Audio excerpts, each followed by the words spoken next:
All right, Shalom. I want to give all glory, praises, and honor to Yahweh Ba'ashem, Yahweh Shai Ba'ashem, Rachak Kodash, Shanya Kabad, Gadwala Rukwab, Zekwanyam Nawa. That's double honors to our elders and apostles of Great Millstone, and Shalom Wabarakim, Labakaram Shayashirala. And that's peace and blessing to the elect of Israel. And also to the confusion of faces that look like the other nations, but whose spirits resonate with the truth of these scriptures, and that believe and have faith in the names of Yahweh and Yahweh Shai.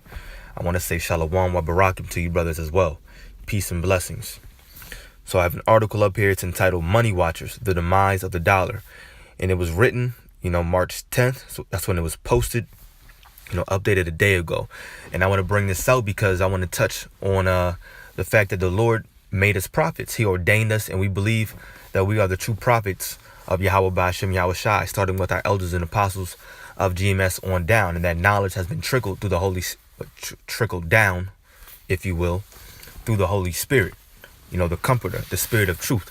And with that being said, the scriptures clearly talk about Babylon the Great and its merchants and its, all the merchant people, standing afar off. Lord willing, we'll get that, seeing the smoke of her torment ascend up and, and howling, their sadness, their grief, seeing America burnt up. It talks about how the dollar, will collapse, things like that. It talks about martial law. These are all prophecies that we're looking forward to, and we see it. The Lord said of watchmen, those watchmen are the prophets, and we're letting the people know what's going on. So without further ado, I want to get into this article. It's not too lengthy of an article. However, I do want to read most of it to touch on the points, because again, this is going to be slight history of the US dollar so that we can understand where it is today, how it got there, very, very briefly. It's nothing going to be nothing in depth. And then, we're just going to touch bases on really what this article is saying, where the dollar is going to go. And again, I'm bringing it out because it aligns with the scriptures. This is all biblical. And Salakia about all these updates. I'm on break right now. All these people texting me and getting notifications and stuff. But anyway, I pray that this is edifying. So it starts off by saying, there's been a lot of talk lately about the US dollar losing its position as the world's major reserve currency. A reserve currency is simply one that is both global and is accepted for trade worldwide. And we all know the US dollar is just that.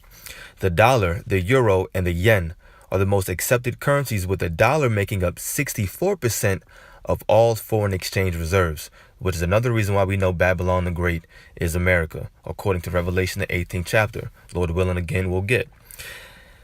It goes on to read, the dollar has been a major reserve for over a century, but it became the dominant one after World War II. And what do we know after World War II? Of course, now you had the Balfour Declaration.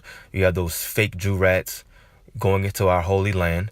And now all of a sudden you have this partnership, if you will. This, allies. Now, America, Babylon the Great, and Israel. All right, now it says the United States was by far the most powerful nation after the war, you see, and held far more gold than anyone else as well, because gold is true wealth. The U.S. offered to exchange gold for dollars held by foreign countries, and thus the gold standard became accepted worldwide. All right, common sense so far. Salaki again. Now it says in the late 1940s, the world was able to recover from the war thanks to a strong, stable dollar, and the U.S. prospered as well. But there was trouble. While other countries' currency reserves were backed by gold, the U.S. could print dollars backed by our treasury bonds. And that's why we're in all the debt that we're in today. I say we, but truly we're not of this world. Babylon the Great, America's in all this debt because of what we're reading right here. They just kept printing dollars backed by treasury bonds. Now it says between President Johnson's Vietnam War, his Great Society, blah, blah, blah, who cares? So now we're going to go, it says, this caused a run on gold so extensive that in 1971, President Nixon felt obligated to stop backing dollar reserves with it. The dollar became a fiat currency, one backed by an arbitrary decree from the U.S., and the floating exchange rates we have today were born. All right. As a result, the price of gold tripled. The dollar started its decline to being worth 1/6 of what it was prior to decoupling, and inflation was running at 15% by the end of the decade. So now you see the US dollar started to decline, right? Now, this is a big point in this article or in this paragraph I wanted to bring out. It says taking the dollar off of the gold standard along with the Arab oil embargo sent it plunging, and the U.S. needed something to replace it. U.S. Secretary of State Henry Kissinger, one of those devils, U.S. Secretary of State Henry Kissinger came up with a brilliant, so-called brilliant idea that became known as the petrodollar. All right, so now we're going to get into why it's called the petrodollar. It says Saudi Arabia had become the world's leading oil producer, as we all know, an exporter, and the U.S. was their biggest customer. The Saudis are 50 miles from Iran and 25 miles from Israel. All of these countries talked about in the scriptures, right? The Saudis are 50 miles from Iran and 25 miles from Israel at the nearest points, and they don't get along with either one. So when Kissinger approached them about pricing all Saudi oil in U.S. dollars in exchange for protection from their hated neighbors, and a deal was made. That goes into Esau's blessing. Another reason why we know that Esau is a so-called white man. His blessing was the fatness of the earth and to live by the sword. And of course, we know all the modern day swords, all the AK-47s, these huge tanks, these fighter jets, things like that. That's the military might of Esau. That's what he was blessed with. And if you understand the scriptures, Esau, the Edomites, are linked with Babylon the Great. Then Job 9:24. All right, we all know what that says. The world is given into the hands of the wicked. So who is the wicked? Malachi 1:4. Esau. You see how we just linked all that in the spirit? Lord willing, that little spurt right there was edifying. But at the end of the day, not to get off topic, but at the end of the day, this is another reason why we know that Esau is a so-called white man, because he's running the world by his blessing, the sword. And we linked it with Babylon the Great really quickly. I will get it in the scriptures, but I don't want to deviate from the point at hand. But the point is at hand. The point being made is the fact that the United States made a deal with Saudi Arabia, all right, in order to protect them in exchange for the U.S. dollar being the main exchange for oil. Okay? And again, I'm going to say it again, Salakia for all these updates if you're following along. I should have put my joint on airplane mode. But anyway, it goes on to read, this agreement gave the U.S. what the rest of the world called an exorbitant privilege. Every nation had to keep dollars. You see, every nation had to keep dollars in reserve to pay for oil. I missed that. I skipped over that the first time I read it. Every nation had to keep dollars in reserve to pay for oil, the petrodollar. And the Saudis got the 13 other OPEC nations to go along as well. All right. This allowed the U.S. to print as many dollars as they wanted. It says we wanted. No, as they wanted. We're not of this world. Unfortunately, the result is that we're over $20 trillion in debt, you see, and have over $100 trillion in unfunded liabilities. Now, we're going to get into a little bit of prophecy right here. I like where this article's going. It says, the Russians and Chinese aren't our best friends, and they want to see an end to the petrodollar system. So what are they doing about it? Well, this is it right here. The Russians are now the world's largest oil producer, and the Chinese are now the world's largest oil importer. And they've made an agreement to price oil in Chinese yuan, eliminating the dollar altogether. Yuan, whatever. But now you see China is the world's largest oil producer. Oh, I'm sorry, Salakia. I meant to say Russia. Russia is the world's largest oil producer. China is now the world's largest oil importer. And they've made an arrangement to price oil not in U.S. dollars anymore, but now in the Chinese yuan.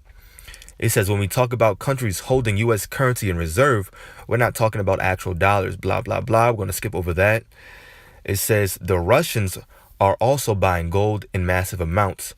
They take the yuan the Chinese pay them for oil and then turn around and buy it on the Shanghai exchange.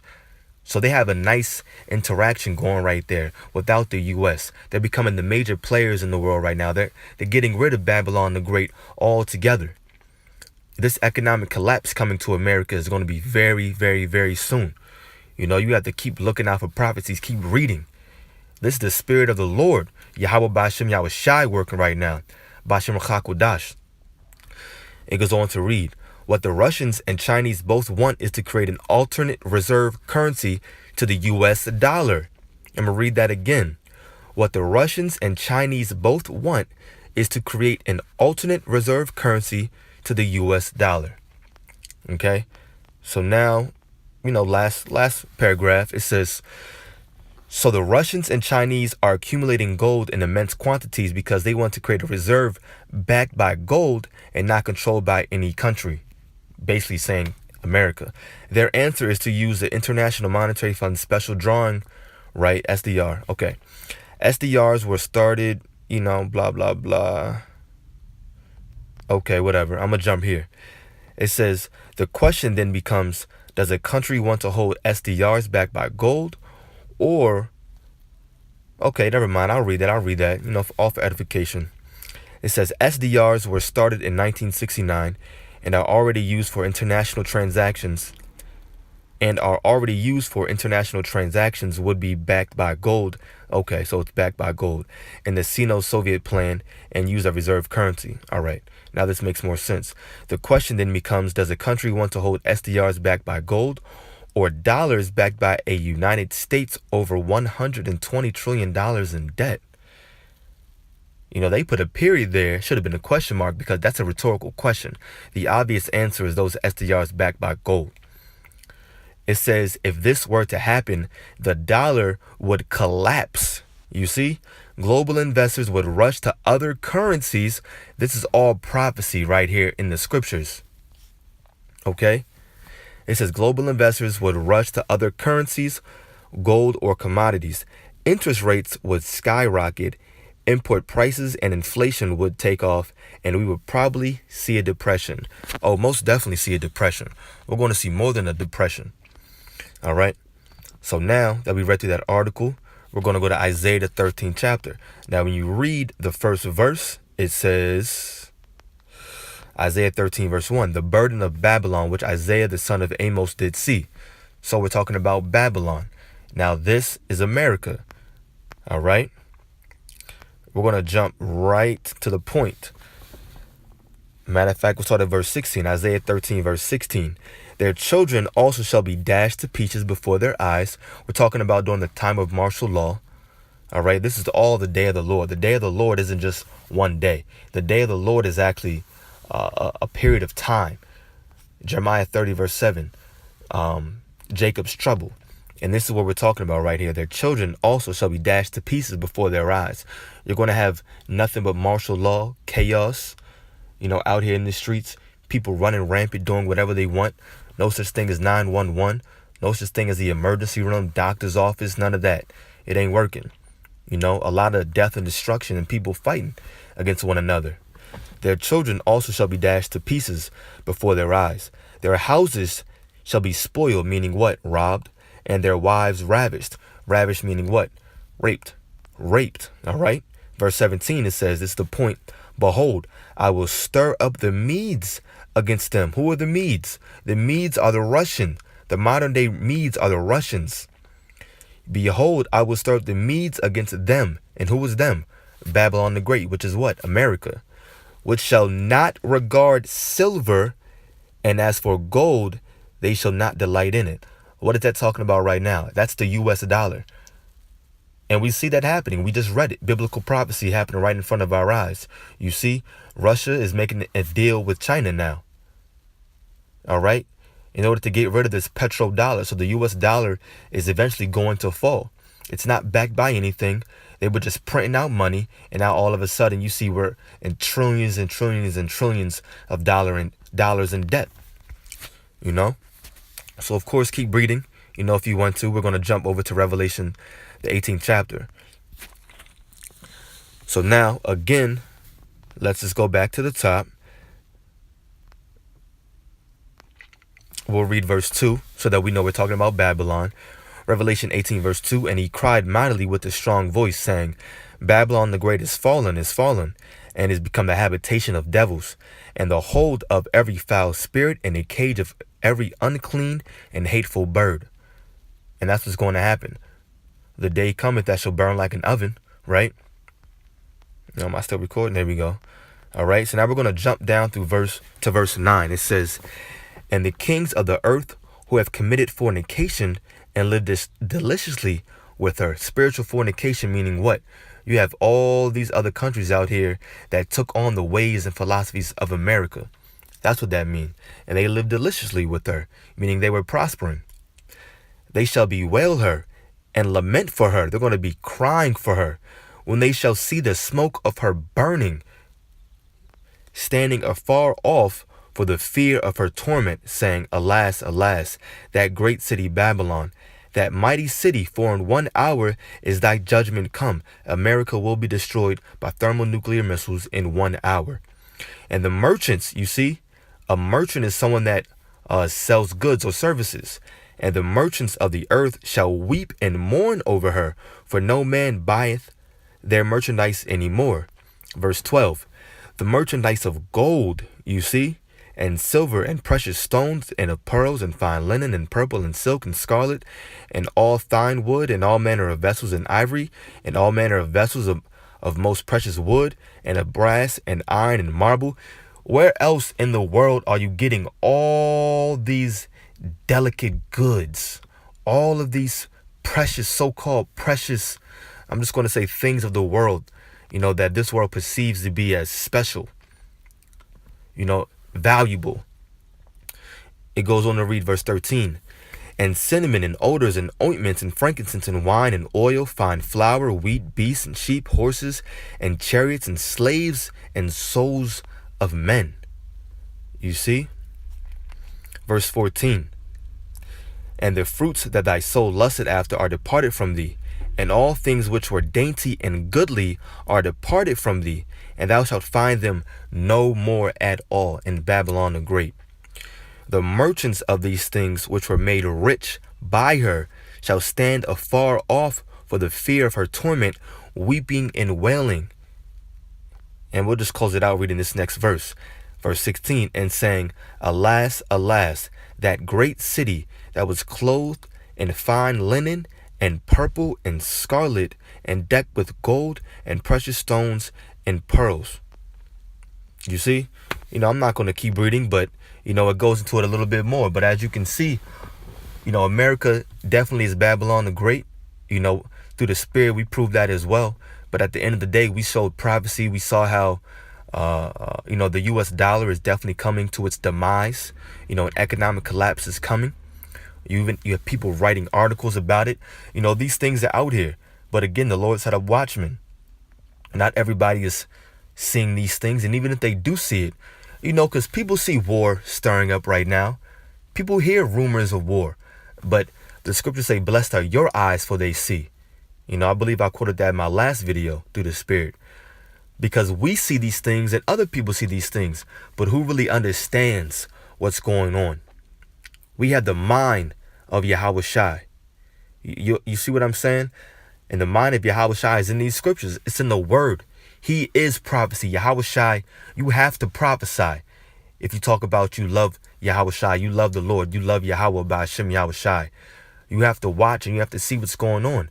You compare the times of what's happening right now and you relate it to biblical prophecy. That's how we understand that America will be destroyed and that it is Babylon the Great. So again, I pray that was edifying. Just wanted to make a short, quick video about, again, the U.S. dollar, where it was, slight history, what's going on with it right now, and really where it's headed. It's headed down the drain.